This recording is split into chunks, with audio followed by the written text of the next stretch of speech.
at now, and I stood on that. Even if it was leaving me standing out the ring a whole year, they trying to get me to fight other people. Just the fight I wanted, so I stuck to my guns and was like, I'm not fighting until I fight Terrence Crawford, so my team got it going. That is Errol Spence letting you know that he had to force Al Haymon to make the fight with Terrence Bud Crawford. I see some people saying that, see, Errol Spence made the fight, so he wasn't scared. You were wrong. No, that's not the case. Errol Spence was going along with the Al Haymon program. And once he figured out that the Al Haymon program basically favors Al in the end, that's when Errol Spence started to separate. Because if you think about it, these two guys got on the phone and managed to get it done. And Errol Spence just got done saying, he said, I told my team I wasn't fighting unless it's Terrence Crawford next. So basically, Errol Spence was in a standoff with PBC. So you either give me Terrence Crawford next, or I'm not fighting at all. So all that Keith Thurman and all that was PBC. So what does that let you know? Back when Errol Spence was talking about go get a belt and all that other stuff, and you know, when Terrence Bud Crawford asked him, what did Al say? And Errol Spence was like, I'm gonna fight this person, that person, this person, that person. He didn't mention me, huh?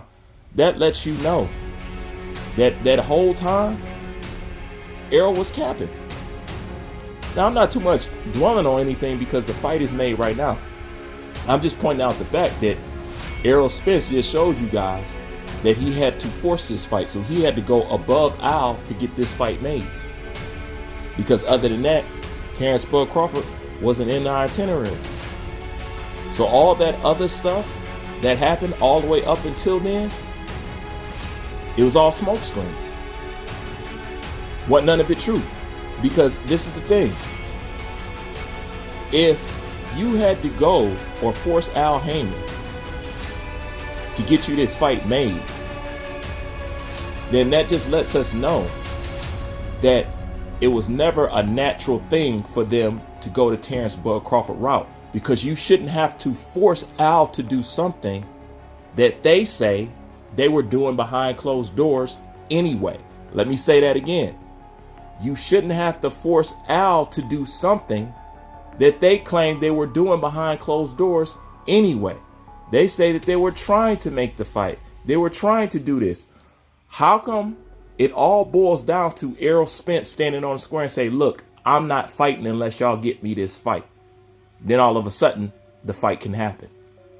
So if you was trying to make the fight happen the whole time, it shouldn't have been no struggle, or you shouldn't have to force anything.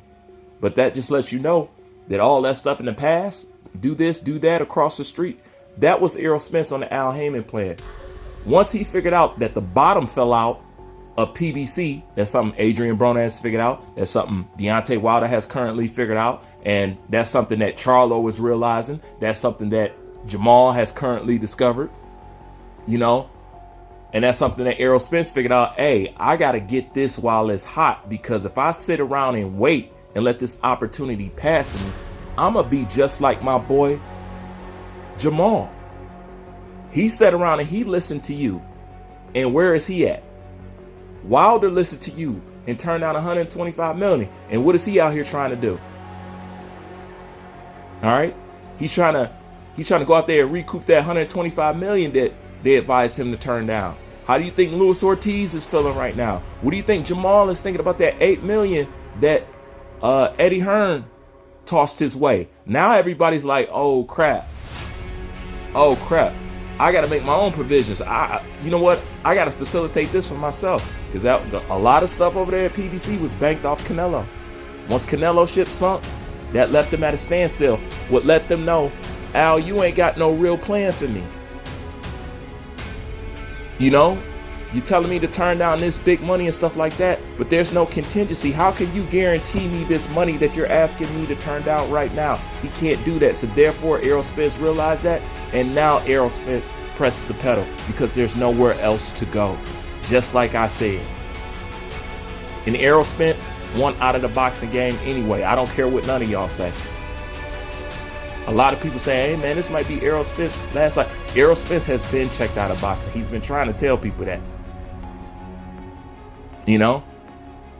But I just thought that was something to point out. You know what I'm saying? That it comes out of Errol Spence's own mouth that he had to force his hand to get this fight done.